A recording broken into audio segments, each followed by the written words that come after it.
Vous êtes parent d'un élève de 4e ou de 5e secondaire? Vous souhaitez l'aider dans son processus d'orientation. Voici une série de balados qui proposent quelques pistes. Je m'appelle Guylaine Charret et voici Cap sur l'avenir, des balados pour les parents sur l'orientation au secondaire, une série présentée par le Service régional d'admission au collégial de Québec. En tant que parent d'étudiants au secondaire, il est facile de se sentir perdu dans tout ce qui est processus d'admission, programme contingenté et cotes pour la sélection des candidats. Dans ce balado, les conseillers d'orientation nous parlent d'admission au cégep, d'admission à l'université, de programmes contingentés et d'outils possibles pour vérifier le potentiel d'admission, de la cote SRAC, de la cotère et bien plus encore. Pour en parler, j'ai la chance de m'entretenir avec Josée Corriveau et Chantal Lachance, conseillères d'orientation depuis plus de 20 ans, et Mathieu Pelletier, conseiller d'orientation depuis 11 ans. Ceux-ci sauront assurément vous démêler à travers tout ça. Bon balado!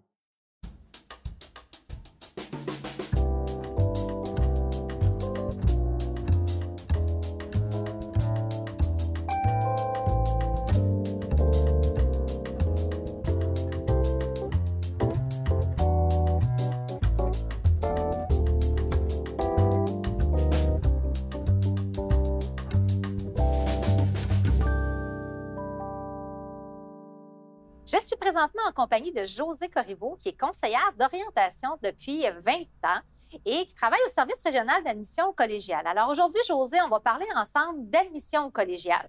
Alors, Oui. je te laisse jaser avec nos parents, informer nos parents sur tout le processus, le système de tours qui existe, la cote aussi pour les programmes contingentés.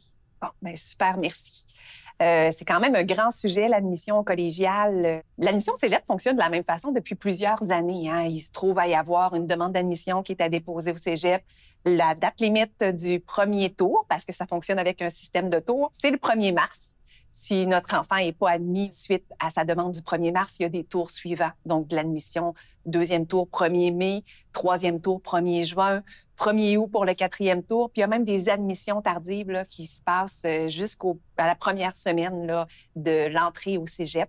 Le Québec, c'est grand, donc on parle d'admission au cégep. Moi, je travaille pour le SRAC, donc on parle des cégeps là, de la région de Québec, de Capitale-Nationale, Québec et Capitale-Nationale, c'est évident, de Chaudière-Appalaches, du Bas-Saint-Laurent, de la Côte-Nord, de la région de la Gaspésie également, une petite partie du centre du Québec aussi. Il y a d'autres services régionaux d'admission, donc selon votre enfant fait la demande d'admission où, ça se pourrait qu'il passe par une autre centrale d'admission. Il y en a une dans la région de Montréal. Il y en a une dans la région du Saguenay-Lac-Saint-Jean également. La date limite du premier tour, c'est la même partout, le 1er mars. Donc, à ce moment-là, notre jeune va sur le site du service régional là, auquel est lié le cégep, dans lequel il va faire une demande d'admission. Il va aller sélectionner le formulaire. Parfois, ça se fait directement à l'école avec le conseiller d'orientation. Souvent, de toute façon, les conseillers d'orientation peuvent faire des démos sur l'heure du midi si ça ne se fait pas directement en classe ou même accompagner le jeune dans sa démarche. Ça se fait vite, tout est en ligne, fait que le formulaire se complète rapidement. Évidemment, ça implique que notre jeune ait fait son choix de programme, son choix de cégep, se soit informé en amont, parce que, vous le savez, il y a certains programmes qui sont contingentés. Fait que ça voudrait dire que c'est pas tous les étudiants qui sont admissibles qui seront admis. Il y a un nombre de places restreintes à respecter. Ce qui est intéressant à savoir, c'est que c'est pas le cégep qui veut pas nécessairement admettre plus de candidats. Un contingent, généralement, c'est ministériel. Les cégeps ont un nombre de places précises pour l'admission, par exemple, en technique policière, en technique de physiothérapie. Dans certains cas où un programme est très populaire, il pourrait aussi y avoir une sélection associée au dossier scolaire parce qu'il y a un nombre de places limitées pour certains laboratoires et tout ça. Là, la façon dont se fait la sélection, un bel avantage au SRAC, c'est qu'on a un outil, ça s'appelle la cote SRAC. C'est propre au cégep, là, membre du SRAC. C'est un outil qui est intéressant. Si vous allez sur notre site, là, on a un icône qui s'appelle Prévisibilité d'admission. Ça permet de faire le calcul de cette cote SRAC-là. On va au-delà du calcul de la moyenne. Tu sais, souvent, on pourrait se dire quelle moyenne ça prend pour rentrer dans tel programme. Donc, on va au-delà du calcul de la moyenne parce qu'on sait que c'est un calcul qui n'est pas nécessairement complet. Fait que je vais regarder mon petit document. Là, il y a 4 éléments qui comptent dans le calcul de la cote SRAC. On va calculer, premièrement, une moyenne générale pondérée. Donc ça veut dire qu'on va accorder peut-être un petit peu plus de poids à des cours dans lesquels il y a le plus d'unités. Comme le français, par exemple, il y a plus d'unités qu'un cours d'éducation physique. Donc là, On calcule la moyenne générale pondérée. On bonifie les cours selon l'écart à la moyenne. Donc, dans notre calcul, on va vous demander de rentrer la note, puis de rentrer là, également, par exemple, la moyenne du groupe, le rang centile, donc une autre valeur pour voir un petit peu comment le jeune se situe, comment votre enfant se situe là-dedans. Il y a également une pondération faite selon le programme dans lequel notre jeune va faire une demande. Si notre jeune s'en va en soins infirmiers, bien, par exemple, la discipline de sciences, donc le STE, SE, va compter un petit peu plus. Si notre jeune s'en va dans un programme de sciences nature, bien, c'est les maths, la chimie, la physique. Donc, c'est souvent les préalables au programme qui va avoir un poids particulier, plus important. Et le français, c'est vraiment une matière qui est prédictive de réussite, donc ça va compter de façon plus particulière. Puis enfin, on va aussi considérer le nombre d'unités. Des fois, on a des questionnements là, de parents qui nous disent « Mon enfant, il est dans un PEI, c'est plus difficile pour lui de se distinguer de la moyenne, crime, ça lui nuit. » Ben non, parce que dans un PEI, ils vont avoir plus d'unités. Fait que ça, on veut que ce soit considéré aussi. Fait que tout ça, ça calcule une cote qui est la cote SRAC. Puis c'est ce dont les cégeps se servent pour faire l'admission. Donc, il va avoir une liste de classement en considérant les dossiers là, de la cote SRAC la plus élevée à celle qui se trouve à être la plus faible. À moins que je me trompe, Josée, là, pour les programmes contingentés, là, c'est là où, effectivement, l'importance là, du 1er mars est là parce qu'il y a quand même plusieurs de ces programmes-là qui sont fermés là, après le 1er. Exactement. Puis ça, l'info est publique. Là. Bon, si vous allez sur notre site, on a le passeport cégep qui détermine lesquels sont les programmes contingentés. Ceux qui le sont réellement, c'est fermé au 2e tour. Donc, c'est important de ne pas passer à côté de la date du 1er mars. Renseignez-vous. Tu sais, comme parent, des fois, notre jeune peut être anxieux.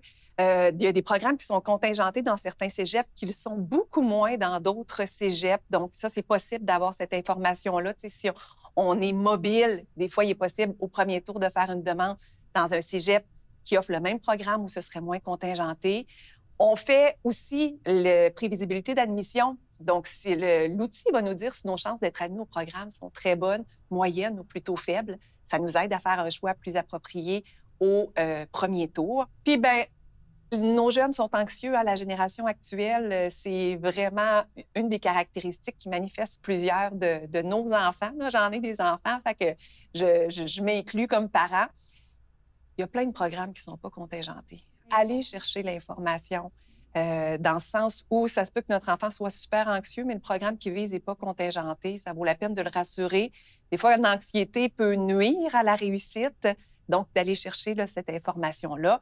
Puis, souvent, il y a des programmes apparentés qui se trouvent à ne pas être contingentés. Donc, par exemple, je m'intéresse à techniques d'éducation spécialisée dans un cégep précis où c'est contingenté, mais j'ai peut-être réfléchi à mon 2e choix. Ah, je m'intéresserais peut-être, vu que je veux travailler auprès des jeunes, à éducation à l'enfance. Bien, ça se peut que celui-là soit pas contingenté. Donc, de réfléchir à un plan B quand notre programme est contingenté, là, c'est toujours utile. Puis toujours la mobilité qui est toujours une option aussi là, dans les programmes contingentés, comme tu en parlais tout à l'heure. Je trouve ça intéressant. Des fois, quand on veut pas laisser tomber notre plan A, bien, d'être capable de se dire, bien, je vais aller rester un petit peu plus loin que papa et maman, mais je vais me donner une chance là, d'avoir mon projet numéro 1. Exact. Puis des fois, on rencontre des jeunes puis qui nous disent, bien, moi, mon plan A, c'est vraiment mon plan A. Je vais faire une demande dans le même cégep, dans un autre programme, dans l'espoir de l'année suivante intégrer le programme qui m'intéresse.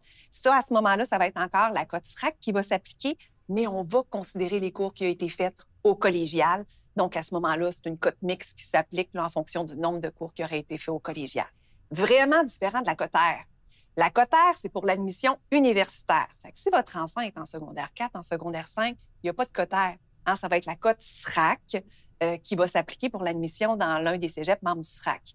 Le choix du cégep que je vais faire, il y a des fois une espèce de, je vais pas dire un mythe, là, exactement, qui circule comme quoi, si je vais dans tel cégep, ben, l'université va le considérer, j'ai peut-être plus de chances d'être admis. Non. Les universités ne regardent pas dans quel cégep le jeune a fait son diplôme d'études collégiales, là, puis bonifie en fonction du cégep. Fait que ce qui va faire la différence, c'est le choix du cégep où on est le plus susceptible de réussir, où on va s'éclater, où on va être plus motivé. C'est ça qui fait la différence parce que c'est là qu'on va être, dans le fond, plus susceptible d'avoir de bons résultats, puis ainsi d'avoir une cote R plus élevée. En t'écoutant, j'ai une question qui me vient en tête. Tu parlais de cote SRAC et tu faisais toujours référence au cégep, membre du SRAC. Est-ce à dire que les cégeps, par exemple, ou les collèges privés ne sont pas à considérer dans la cote que tu viens de parler? C'est vraiment spécifique aux établissements membres du SRAC, la cote SRAC. Évidemment, les cégeps privés, les cégeps du SRAM ou du SRASEL vont avoir des valeurs. Donc ça, je vous invite à vous référer directement auprès d'eux pour voir de quelle façon ils font leur sélection. Ils ont sûrement des statistiques d'admission. Parfois, c'est sur les sites des cégeps également, là, où on voit une moyenne du dernier admis l'année précédente. Mais c'est pas à ce moment-là là, la cote SRAC qui s'applique. Je suis avec Chantal Lachance. Chantal est conseillère d'orientation depuis maintenant 23 ans au secteur jeune. Chantal, on va parler ensemble aujourd'hui d'admission au collégial versus l'admission universitaire. On va essayer de démystifier un petit peu tout ça pour nos parents. Alors, tout d'abord, bienvenue. Merci.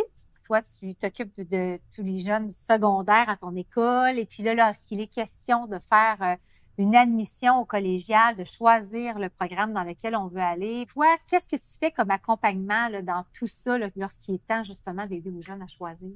J'essaie de répondre à leurs questions du mieux que je peux. Évidemment, je les accompagne dans tout ça, puis je vais chercher l'information à la source. Donc, on va toujours essayer de vérifier nos informations. Pas prendre des oui-dire de « oui, mais mon oncle, ma tante, mon ami a fait ça, mon parent dans le temps ». Ça a changé. Donc, il faut vraiment... il y a toujours des informations qui sont mises à jour. Hein. La meilleure ressource, évidemment, c'est les sites Internet des établissements. Le SRAC, entre autres, est une belle ressource pour nous, les CO. Fait que d'aller utiliser ça puis de montrer aux jeunes comment aller chercher la bonne information, là, c'est ce que je vais faire. Donc, un jeune qui me dit je veux aller en sciences de la nature parce qu'on m'a dit que ça m'ouvrait toutes les portes à l'université. Bien souvent, je lui dis ça dépend. Ça dépend de ce que tu veux faire. Ça dépend de la cotère qui est demandée, ça dépend des préalables, ça dépend d'un paquet de choses, ça dépend de toi beaucoup. Donc, on va faire le tour, puis on va regarder les différentes possibilités ensemble. On va démystifier tout ça. Est-ce que c'est vraiment vrai que tu en as besoin? Est-ce que c'est nécessaire? Est-ce que toi, tu as le goût de le faire ou tu t'infliges ça, puis ça va être 2 grosses années difficiles et pénibles dans ta vie? Ou si tu te dis, j'ai vraiment le goût, c'est un beau défi à relever. Donc, on regarde tout ça ensemble, puis après ça, on fait le tour, puis on essaie de voir un peu c'est quoi les autres possibilités, là? Parce que oui, ça existe, les sciences de la nature, ça peut être intéressant, puis ça va convenir pour certains élèves, mais il y en a d'autres pour qui n'importe quel autre deck peut faire l'affaire. Ça dépend vraiment du programme. Il faut aller voir, à ce moment-là, j'utilise aussi les guides Choisir produits par Édition Septembre pour aller chercher, par exemple, il y a un bel outil sur la cotère, il donne l'information. On a les cotères là-dessus. Des fois, vite, on va aller voir le salaire, on va aller voir l'information sur les différents programmes d'études. Donc, on peut comparer un petit peu plus. On va faire le tour, puis on va vraiment regarder. Est-ce que toi, tu en as vraiment besoin? Est-ce que tu devrais plutôt faire un sciences humaines ou une histoire et civilisation ou arts et lettres, ou bien tu vas aller faire une technique parce que si tu fais ta technique, il y a de beaux avantages à faire une technique aussi avant d'aller à l'université.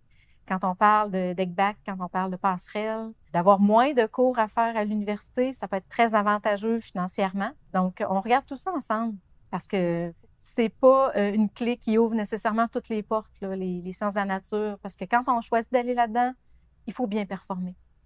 Et puis là, c'est là que la pression peut embarquer, la cotère, tout ça. Donc, si ton élève te dit, ben moi, je veux m'en aller comme enseignant, par exemple, au secondaire, puis finalement, il se dit, bon, justement, je sais pas, peut-être que je vais changer un jour, je vais peut-être essayer, pareil, de faire mes sciences de la nature. Toi, c'est pas nécessairement la meilleure option pour le jeune. Non, c'est ça, exactement. Parce que là, quand tu choisis l'enseignement au secondaire, tu dois choisir le domaine un peu plus précis. Donc, tu dois choisir, est-ce que je vais enseigner les sciences? Est-ce que je vais enseigner les maths? Est-ce que je vais enseigner le français, l'anglais, peu importe. Il y a beaucoup de possibilités au niveau de l'enseignement et il y en a plusieurs qui ne demandent pas les sciences de la nature. En fait, pratiquement toutes ou presque, sauf si tu vas enseigner les sciences. Puis les mathématiques, ça peut se faire même avec des sciences humaines avec mathématiques. Donc, pas obligatoire d'avoir les sciences de la nature pour aller vers ça. Donc, quand on regarde la panoplie de programmes qui ne demandent pas des sciences de la nature ou qui ne demandent pas de faire des sciences de chimie, physique, mathématiques fortes, bien, c'est ça, tu sais, c'est de voir qu'il existe plein de possibilités sans être obligé de se mettre toute la pression qui peut venir peut-être avec un programme de ce type-là. Moi, je suis un parent, admettons, là, qui accompagne un jeune qui souhaite procéder à son admission dans un programme qui est contingenté, là. Donc, qu'est-ce que je fais pour l'accompagner, bien l'accompagner? Il faut s'informer. Donc, il faut aller voir ça ressemble à quoi la cote des candidats admis l'année précédente. Par exemple, on a toujours les statistiques d'admission du SRAC qui sont publiés sur le site. Donc, on est capable d'aller voir dans tel programme, il y avait combien de jeunes qui ont fait une demande, il y en a combien qui ont été admis. La même chose pour les candidatures qui sont plus des candidatures adultes. Donc, on voit un peu les statistiques d'admission. Ça vient souvent nous dire, bien, regarde, il faut prévoir un plan B. Quand on voit que ça va être difficile, qu'on n'est pas certain de notre choix, qu'on se dit, est-ce que j'ai des chances d'être admis? On va faire la prévisibilité d'admission sur le site du SRAC. On va vraiment voir à partir de ce moment-là quelle matière scolaire tu dois améliorer. La pondération est plus forte pour telle matière. Donc là, on va vraiment essayer d'axer là-dessus, de dire, bien, travaille davantage ces matières-là, augmente tes résultats. On pourra refaire l'exercice de prévisibilité par la suite pour voir si ça a changé quelque chose. Si tu es prêt à bouger, à aller dans un autre endroit parce que c'est vraiment ce programme-là que tu veux faire, bien, il faut que tu sois ouvert à faire peut-être une demande un peu plus loin ou faire des demandes dans différents services d'admission parce qu'on sait qu'on a le droit de faire une demande par service. Donc là, faire une demande au SRAC, une au SRAM, une au SRASOL, peut-être faire des demandes dans les collèges privés également. Donc, on essaie de prévoir un peu notre plan de match puis de voir aussi, bien, plan B. Qu'est-ce qu'on peut faire si jamais je suis refusée? Qu'est-ce qui arrive dans ce cas-là? Donc, ensemble, on regarde à l'avance. Plan A, plan B, plan C. Exact. On essaie de voir du mieux possible, de prévoir. Puis, si jamais tu es refusé, bien, il y a possibilité d'aller vers un tremplin DEC, peut-être d'aller faire des cours d'exploration dans le programme qui t'intéressait au départ, puis de voir si ça te convient encore là. Puis peut-être que l'année suivante, tu te réessayeras puis tu auras la chance d'être admis avec tes notes que tu vas être allé chercher au cégep en tremplin DEC. Ça peut être une possibilité aussi, là. Exact. Je suis en compagnie de Mathieu Pelletier, qui est conseiller d'orientation depuis 11 ans maintenant. Alors aujourd'hui, on va jaser ensemble de l'admission au cégep, l'admission universitaire. On va parler de cotes, cotes SRAC, cotes cotes terre, cotes Z. Donc, on va essayer de démêler les parents dans tout ça, puis en même temps, voir tout l'impact que ça a là, lorsque les gens pensent trop peut-être un petit peu à cette fameuse cote-là. Oui, bien souvent. Alors, Mathieu, je te laisse nous parler. En fait, on peut commencer en expliquant un petit peu c'est quoi la coteur? Oui, effectivement, la coteur, c'est souvent un des sujets que j'entends le plus parler au quotidien, puis souvent pour les mauvaises raisons. Tu sais, la coteur, globalement, c'est un outil statistique qui permet d'évaluer les étudiants et de les comparer un à l'autre, peu importe leur provenance, donc peu importe l'établissement, le programme, les cours suivis. C'est un peu un indicateur qui va permettre à un établissement universitaire de faire la sélection des étudiants pour des programmes qui sont contingentés. Donc, la fonction principale, c'est ça. Le BCI, le Bureau de la coopération interuniversitaire, a développé cet outil-là et l'actualise au travers des années pour s'assurer qu'il est le plus juste, équitable possible. Donc, l'idée, c'est que ça permet de comparer un étudiant de l'Outaouais qui est en art visuel avec un étudiant de la Gaspésie qui est peut-être en sciences humaines. OK? C'est quelque chose d'assez complexe. Là, vous allez me dire, ouais, mais c'est compliqué, c'est pas juste et équitable. Je vous dirais, on a la chance au Québec d'avoir un outil comme ça et on est envié un peu partout dans le monde, on l'entend souvent. Dites-vous que le processus d'admission, je donne l'exemple aux États-Unis parce que c'est souvent une comparaison qu'on entend. Des fois, tout passe par une épreuve unique. OK? Qu'est-ce que vous préférez? Avoir un parcours qui est évalué sur 2 ans, 3 ans ou vous faire évaluer une fin de semaine sur un examen de 3 heures? Donc, je pense qu'un outil qui évalue un parcours est beaucoup plus significatif qu'un examen. On a vraiment la chance d'avoir cet outil-là. Tu sais, globalement, la fonction, comme je l'ai mentionné, c'est de faire la sélection, le classement des étudiants pour des programmes qui sont contingentés à l'université. C'est pour cette raison-là que l'outil a été développé. Mais ça sert aussi à, des fois, l'attribution de bourses. Donc, des fois, il y a des bourses d'admission dans certains programmes qui sont liés à la performance des étudiants. Ou des fois, dès qu'on a un seuil particulier, on a accès à un montant d'argent automatiquement. Donc, ça peut être une motivation pour certains étudiants, une motivation financière. C'est aussi des fois un plancher pour certains programmes. Il peut arriver dans certaines universités, on fixe un certain plancher. On veut des étudiants qui ont un minimum, par exemple, de 25 de coteur, 27,5, 22. Encore là, ça va varier d'un établissement à l'autre, d'un programme à l'autre. Je pense que je le dis tout le temps, là, mais faut faire attention de ne pas tomber dans le panneau, là. Chaque université est différente et avoir des règles d'admission différentes. C'est pas comme au collégial. Au collégial, les préalables d'un programme sont les mêmes d'un endroit à l'autre. Il peut y avoir des petites distinctions au niveau des processus de sélection, des fois des tests ou des choses comme ça qui peuvent être différents, mais les règles au niveau ministériel sont les mêmes d'un endroit à l'autre. À l'université, le programme peut avoir le même nom, puis les critères d'admission peuvent être complètement différents. Donc, il faut faire attention à ça. Des fois, les étudiants vont se fermer des portes en se disant « j'ai pas les notes ou j'ai pas les cours pour entrer dans ce programme-là. » C'est comme « ouais, mais si tu vas à l'université, tu n'auras pas de problème. » Ah ouais? Mais c'est fascinant. Des fois, il y en a qui vont se fermer les portes. Fait que c'est important d'aller, dans ce cas-ci, d'aller voir les conseils d'orientation pour être certain d'avoir la bonne information à ce niveau-là. Sinon, la cotère, globalement, je dirais qu'il faut faire attention de ne pas tomber dans les mythes. Tu as parlé de Codizet tantôt. À une certaine époque, c'était l'outil. Il y avait des étudiants qui disaient on va être stratégique, on va être dans un cégep réputé moins fort pour aller avoir les meilleures notes possibles, pour être le plus au-dessus possible de la moyenne pour avoir les meilleures notes possibles. L'outil a tellement évolué, puis il y a des indicateurs maintenant qui sont dans la formule qui tiennent compte de la composition du groupe, donc de la force du groupe, puis de l'homogénéité ou de l'hétérogénéité du groupe. OK?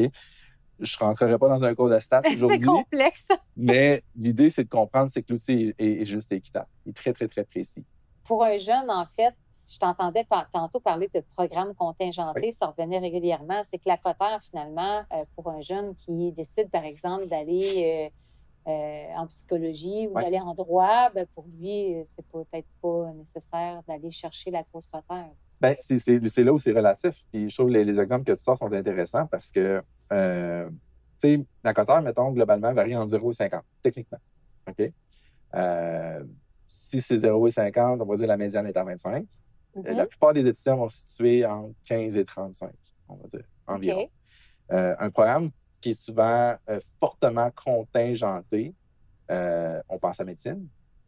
On parle souvent de cotère minimum de 33 environ. Puis dans certaines universités où il n'y a pas de minimum, ça peut, on voit des chiffres souvent dans les 34 ou des choses comme ça. Ça a l'air bien impressionnant. On voit que c'est les étudiants qui sont vraiment dans la moyenne supérieure. On peut dire des étudiants collégiales. Un programme comme la psychologie, il y a des universités où ça va être très contingenté. Puis il y en a d'autres où c'est non contingenté. OK. Ça, c'est un bel exemple. Plus on va vers les centres urbains, généralement, pour la mission universitaire, plus les programmes vont être contingentés. Pourquoi? Parce qu'il y a un nombre de places limité, puis la population est plus grande. Plus on va vers des universités, peut-être qui sont en un endroit moins populeux. Des fois, c'est même pas nécessairement un endroit qui est hyper reculé, région et tout ça. Là, ça peut être quand même un endroit dans une ville assez grande, mais parce que la population est moins élevée, le programme va être moins contingenté. Puis ça peut tomber, ça peut amener aussi au mauvais réflexe de penser que plus un programme est contingenté, meilleur est l'établissement. C'est pas nécessairement. Tu as parlé un peu du tremplin deck. Je trouve ça intéressant parce qu'un jeune, finalement, qui s'intéresse, par exemple, il arrive en 5e secondaire, il se rend compte qu'il y a peut-être des préalables qui lui manquent pour aller dans le programme qu'il souhaite. Il y a possibilité quand même de passer par le tremplin deck. Ça, oui. C'est intéressant, c'est que son rêve ne s'arrête pas là. Exact, tout à fait. Le jeune qui, soit n'a pas réussi ses préalables de sciences, de mathématiques, ou qui les a tout simplement pas faites parce que c'était pas des choix possibles pour lui cette année, bien, peut les refaire en allant en tremplin deck. Il peut vraiment aller chercher ses cours pendant qu'il fait sa formation au cégep. Donc, ça, c'est vraiment bien pour ça. Ça permet d'aller chercher ces formations-là, ces cours-là, puis en même temps, d'aller faire les cours généraux.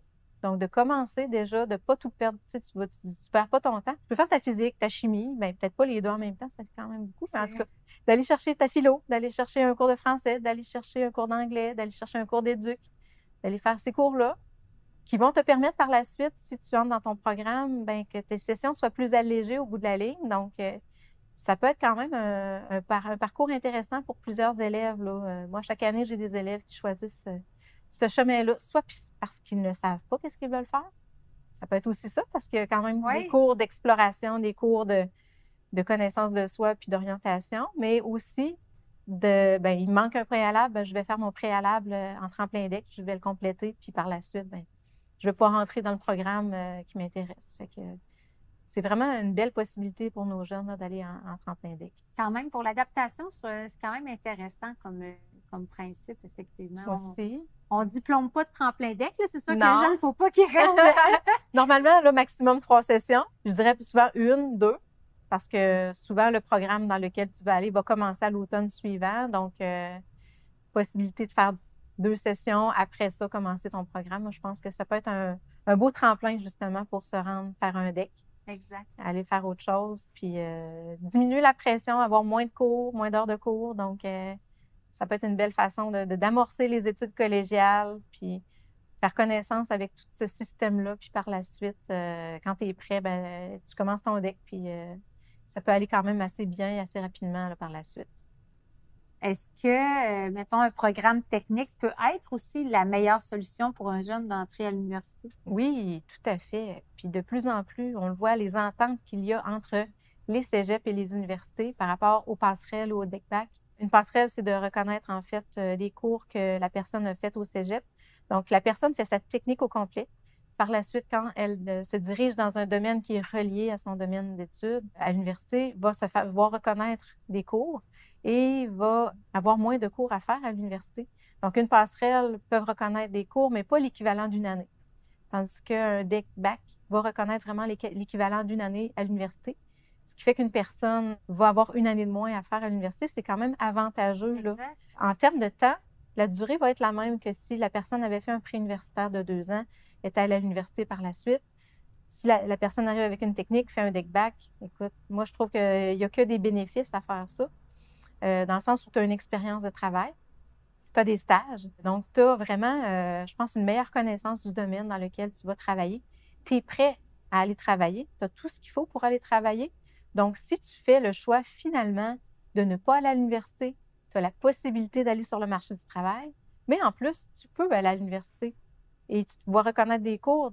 Pour ça, moi, je vois plein de beaux avantages. Là. Puis tu arrives dans ton domaine, écoute, tu connais, tu as une longueur d'avance là, sur les autres, tu connais de quoi il s'agit. Donc, c'est pas du nouveau pour toi d'arriver dans ton programme universitaire, de dire, oh mon Dieu, je ne saurais pas du tout de quoi ils vont parler, là, comme une débutante. Là. Non, tu as vraiment des choses que tu connais. Donc, c'est vraiment un beau plus de passer par une technique avant d'aller à l'université. Puis comme tu le disais tout à l'heure, c'est sûr que ça t'aide aussi à mieux connaître. Hein? Plus que tu travailles au niveau technique, plus que c'est très concret. Oui. Oui, effectivement. C'est ça, c'est concret. Puis l'expérience des stages. Souvent, les stages, là, au départ, d'observation, tout ça, mais plus tu vas te rapprocher de la fin, bien, plus ça va être concret, plus tu vas avoir des heures à faire, tout ça.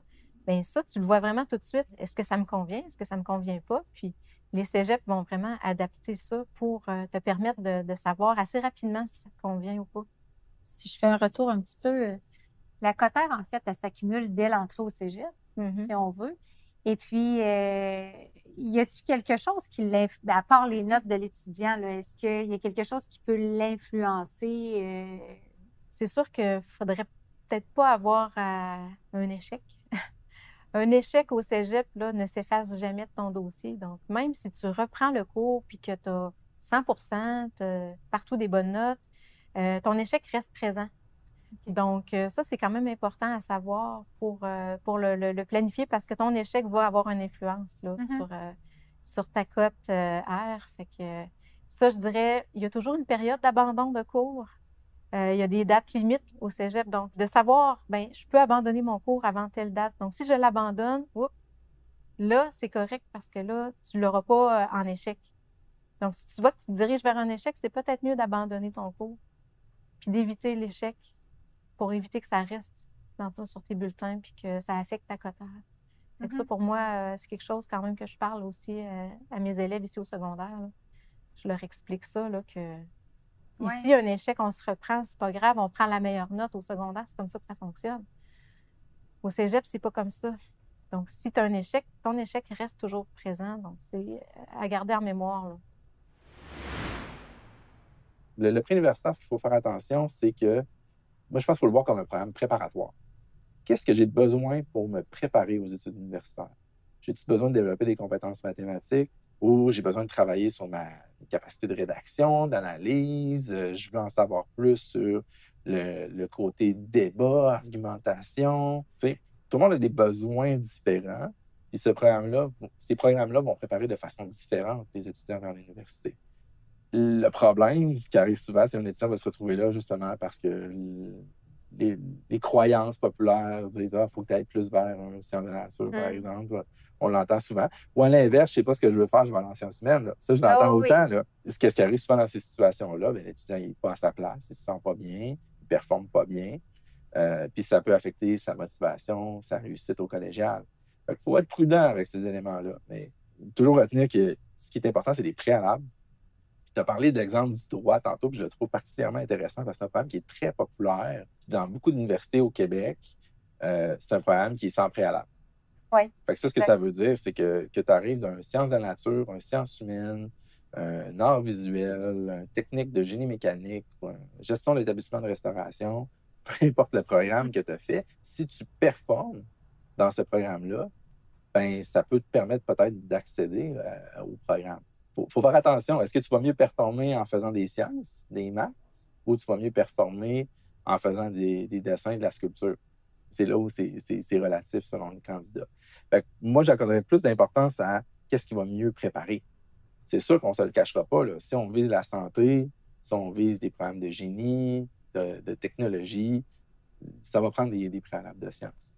Si on vise des programmes plus artistiques, ben peut-être qu'il peut y avoir des critères de portfolio, des critères des fois spécifiques aussi en termes de cours d'art. La question, c'est la préparation puis les préalables.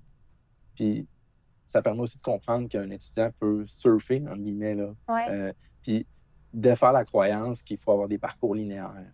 J'ai étudié en sciences humaines, profil administration. Ah, c'est parce que je suis obligé, la seule option que j'ai à l'université, c'est d'aller en administration. Non, si tu veux être prof d'éduc, tu peux rentrer là, si t'es la coteur. C'est de défaire un peu ces croyances-là, puis juste de bien s'informer, puis d'arrêter d'accorder peut-être trop d'importance au nom du diplôme, puis plus regarder les préalables. Souvent, les critères universitaires sont bien indiqués. Là. Souvent, c'est classé par catégorie d'admission. Puis là, on voit est-ce que tu as un diplôme X. Là, il y a souvent une catégorie qui s'appelle tout DEC ou autre DEC avec une liste de préalables. C'est ce qu'il faut atteindre. Puis dans beaucoup de programmes, souvent, ça peut être 1 cours, 2 cours, 3 cours peut-être. C'est sûr que si vous regardez du génie, de la santé, de la médecine, là, vous allez voir une dizaine de préalables de sciences. Là, à ce moment-là, c'est sûr que sciences de nature est l'option. On s'entend, là, de manière générale, ou un parcours plus linéaire, mais pas se limiter à ces canevas-là qui sont peut-être un peu trop rigides. Là. L'important, c'est de dire où est-ce que je me sens bien. C'est souvent là que je vais mieux performer. Encore une fois, un autre mythe. La première session, je l'entends tout le temps. OK, ma coteur à la première section est fixée. Là. Après ça, ça va toujours tourner autour de ça. Il n'y a rien que je peux faire. Oui, ça va sûrement tourner toujours autour de ça parce que c'est ce que tu vas donner comme résultat. OK? Mais la coteur, c'est toujours pondéré en fonction des unités. OK? Donc, ça, mettons qu'on fait une image simple, l'image de la pizza. Là. Si j'ai une grande pizza qui est divisée en 10 pointes, si j'en ai juste mangé une pointe, on comprend que j'ai encore 9 à manger, bien, il y a encore beaucoup de choses qui peuvent bouger. Là. Si je suis rendu en 3e année de programme, j'ai 8 pointes de manger sur 10, ça se peut que ça bouge peut-être un peu moins. On entend souvent parler aussi des jeunes, en tout cas, un autre mythe, tu parles souvent de mythe, puis les jeunes qui disent que ma cotère n'est pas trop élevée parce que ça n'allait pas bien dans leur première session, on voulait faire un changement de programme, et puis là, ils se disent ma cotère n'est pas élevée, je ne pourrais pas être admis au collégial d'un autre programme de mon choix. Oui, il y a 2 choses dans ce que tu dis. La première, c'est qu'au collégial, on parle ici dans le SRAC, on parle de cote SRAC, de cote mixte. Cote SRAC pour un étudiant qui arrive du secondaire, donc il va tenir compte de ses notes de 4e et 5e secondaire, des cours aux adultes. Cote mixte pour un étudiant qui aurait un parcours où il aurait déjà réussi des cours collégiales. Ça, c'est une chose. La coteur n'a aucune importance dans la mission collégiale. Là où ça peut avoir de l'importance au collégial, c'est par exemple pour l'attribution de la médaille du gouverneur général. Donc, l'étudiant le plus performant. Oui, mais c'est ça, ça peut avoir une certaine utilité pour des bourses, des fois, au niveau sportif ou des choses comme ça, mais pour la sélection, l'admission, pas du tout. Ça n'a pas d'importance. L'autre chose qui est intéressante à mentionner, c'est que tu as parlé de changement de programme. Mm-hmm. Je commence dans un programme, ça part mal, c'était pas la bonne chose pour moi. Je peux-tu remonter la pente? C'est une question qui vient souvent.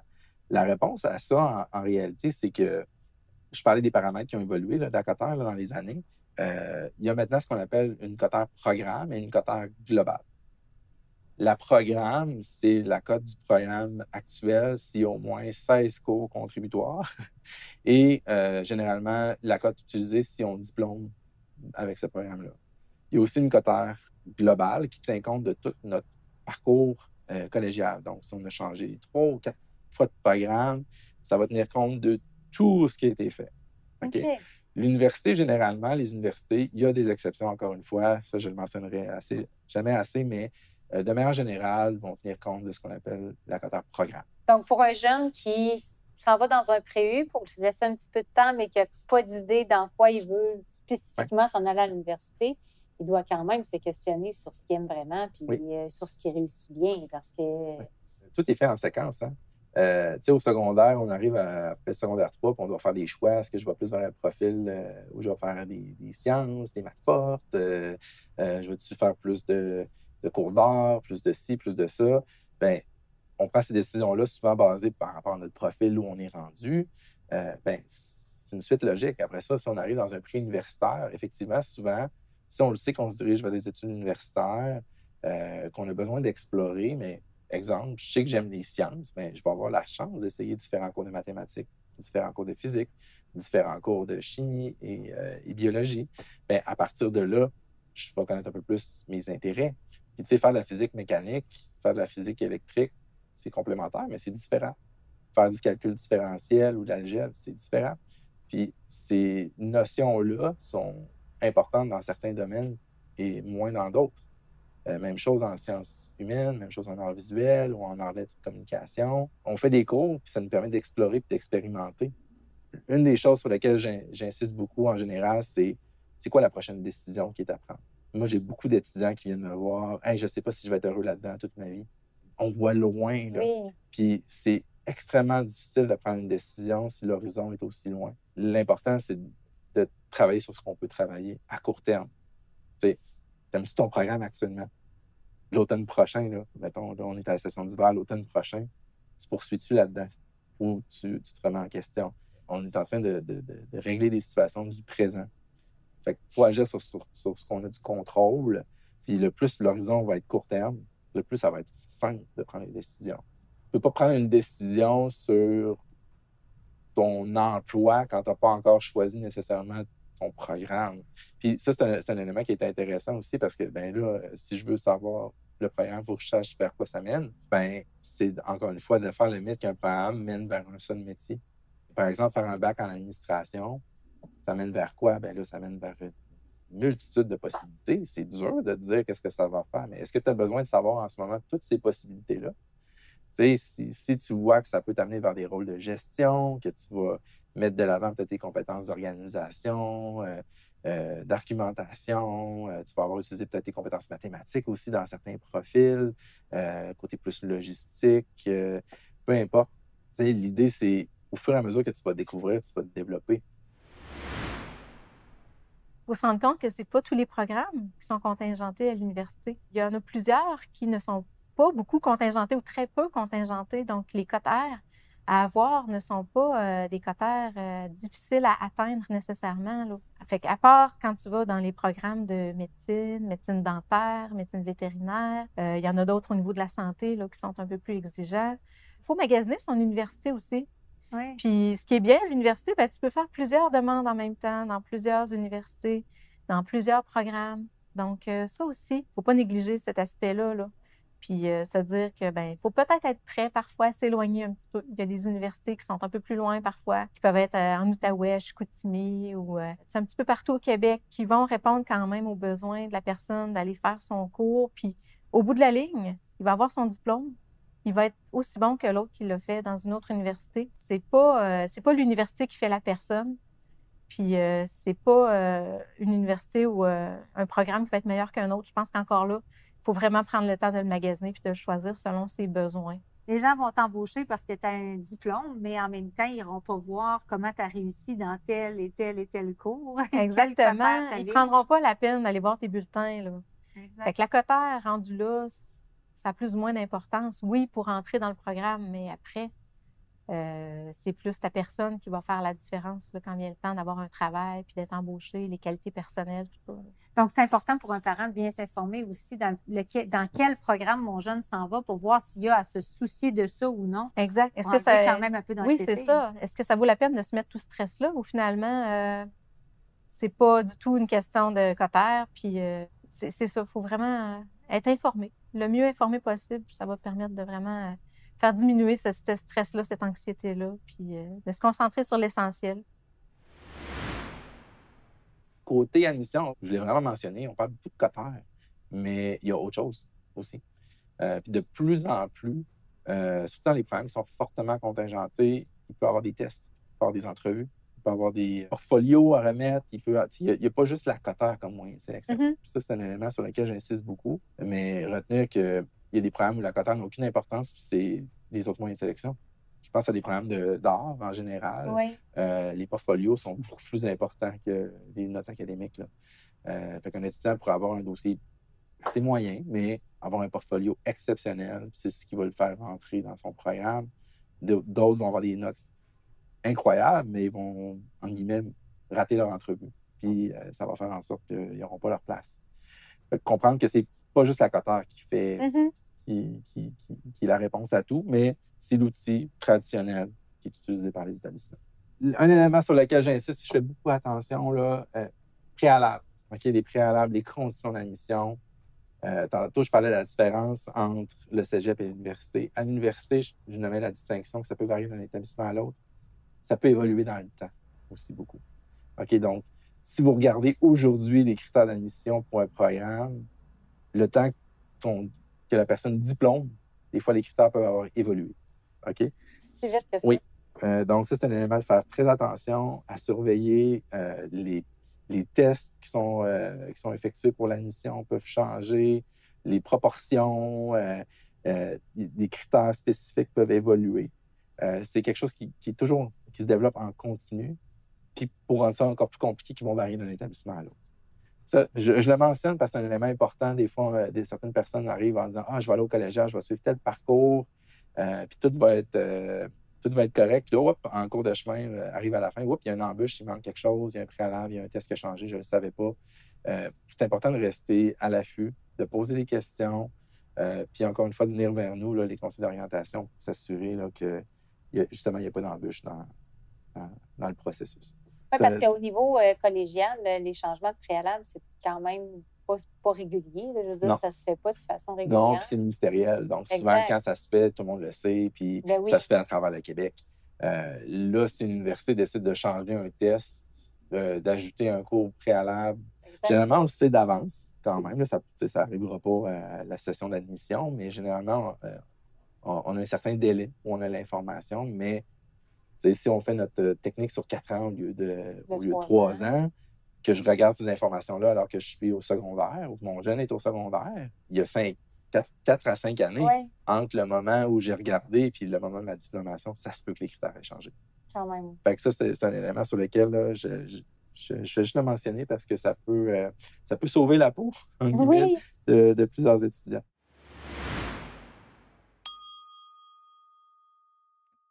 C'est ce qui termine ce balado. Nous espérons, chers parents, que vous aurez trouvé quelques réponses à vos questions.